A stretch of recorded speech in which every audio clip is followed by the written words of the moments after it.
Yeah, Indiana's known for, well, they're not known for football, but if you do follow their football, then you know that typically they've got a good quarterback, and Nate Sudfeld's been the best that they've had in recent years. Trent Green going way back, like 20, 25 years. But they throw the ball all over the place, or have. But in recent years, it's been the Kevin Wilson running game. But defensively, that's where Indiana's gotten so much better. And the reason they've been able to challenge the likes of Ohio State. They took Michigan to overtime 2 years ago, only lost by 10 points last year to Michigan, had Penn State down in the fourth quarter. The reason is because all the metrics say that this has gone from an Indiana team that used to give up. I remember one particular game against Wisconsin about 5 years ago. They gave up, it was around 80 points. They lost like 83-20 to Wisconsin. So the recruiting that Kevin Wilson did on the defensive side of the ball, even though he's known as an offensive guru, defensively, that's been the difference in this program, going from being a doormat in the Big Ten to at least putting up a fight, being respectable, getting to a decent bowl game last year, has been defensively with guys like Scales, as you mentioned. Michael Oliver is his running mate at linebacker, another exceptional player. They've got experience coming back in the secondary. They've got a defensive front that, at least at the DN position, brings back everyone. So it's an experienced defense, and it's been upgraded in the recruiting side by huge amounts in recent years. And so from a talent perspective, yes, Ohio State's a much more talented team, but it's not just the blowout track meet that it used to be every year against IU.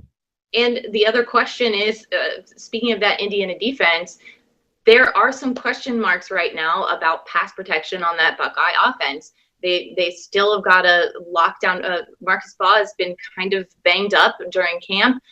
Mike Weber is still not a complete go as far as, sorry, I lost you there for a second. Mike Weber is still a complete go as far as his hamstring. So we're not quite sure what J.K. Dobbins is going to be like as far as his pass protection standpoint. Urban Meyer had a press conference, and he didn't say necessarily whether Mike Weber was going to be ready and whether he's improved with his pass protection. So the right guard position as well. So it's going to be a question mark there to see what that pass protection is like. We can say that, JT Barrett is going to be able to connect with these receivers all day, but he still needs pass protection. Talking Ohio State football with Claire Crawford from theozone.net. Also join her podcast with Joe Dexter. Oh, hell no. Of course not. So what did you guys talk about this last episode? Oh, hail never. So Joe and I are going to be reconnecting most likely on the day of the game. So after the game is over, Joe and I really like to get fresh takes. I'm obviously very emotive and passionate person, and Joe knows exactly what buttons to push to wind me up. So hopefully I won't have to do anything. I won't have anything to be angry about. But yeah, Joe and I just talked about Indiana prep and some of the spots that were concerns for us. And we like to talk about food a lot on our show because I'm a bodybuilder. Joe likes food. So it usually ends up being stadium concessions.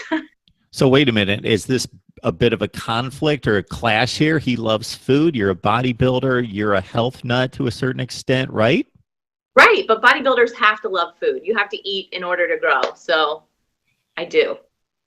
Yeah, that's a constant struggle for me. So my goal is to be a vegan someday, and I am so far in the other direction, but all I hear are about people, and I come across amazing stories about people who have completely transformed their energy.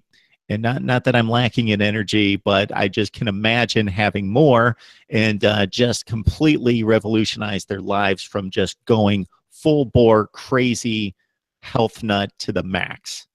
Well, I'm definitely a health nut to a max, but I have no interest whatsoever in being a vegan. You and I have talked ad nauseum about my favorite smoked turkey leg at Memorial Stadium. So no interest in being vegan. There are definitely things I don't include in my nutrition program that would slow me down for sure and slow down my energy. But I've got a lot of natural pep anyway.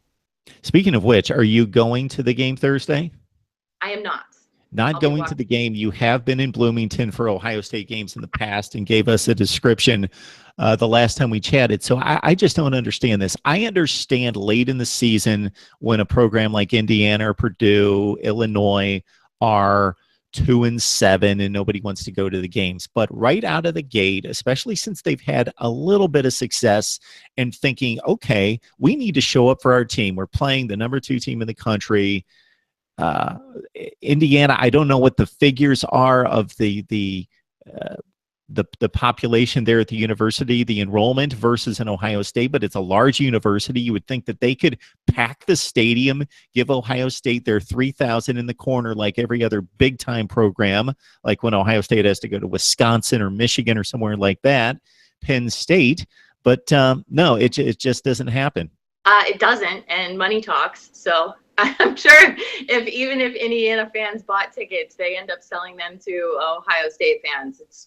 It's complete treason, but I'm happy to be there as a Buckeye fan. It really is a great place to watch. Although you do make a good point. I've only ever been there when it's true Big Ten conference play later on in the season. So hopefully for Indiana's fans' sake, with the game day being there and with it being a night game, they show up rowdy. I hope that that's an atmosphere that would prepare more of these younger Buckeyes for that type of experience.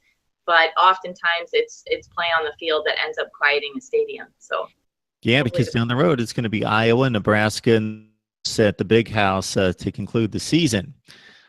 Claire, this is the first college football season we've connected. So do you make predictions?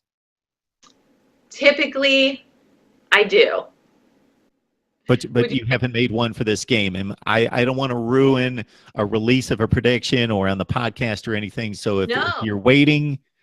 I am not. I'm going to go with the odds that Ohio State is going to stick around that average of, I think it's literally 39.7 points per game against Indiana these last couple. So we'll round that up to 42-10. 42-10. Blowout. 42-10. Yes, I think it's going to be a bigger blowout than we might have expected. All right. I was going in the 34-17 range. That's what I put down as my prediction in my preview video. I had thought about Indiana actually making it a little bit closer than that, but I trust the Buckeye defense to hold it down to 17 points, but you're at 42-10. Okay. I would not be shocked by either result. Ohio State winning somewhat comfortably. Although I predicted Conor McGregor this past weekend would win, so maybe I can't be trusted on at least on the spread. Well, most people did the same, but they just wanted to make 5 or 6 times their money, and that was the incentive for most people. Exactly. All right, Claire Crawford, theozone.net. Please join her on her podcast. It's a whole lot of fun with Joe Dexter. It's called Oh Hail No. Is that posted on theozone.net as well? It sure is. And you can follow me on Twitter at Buckeye Claire. It's just Claire with no E.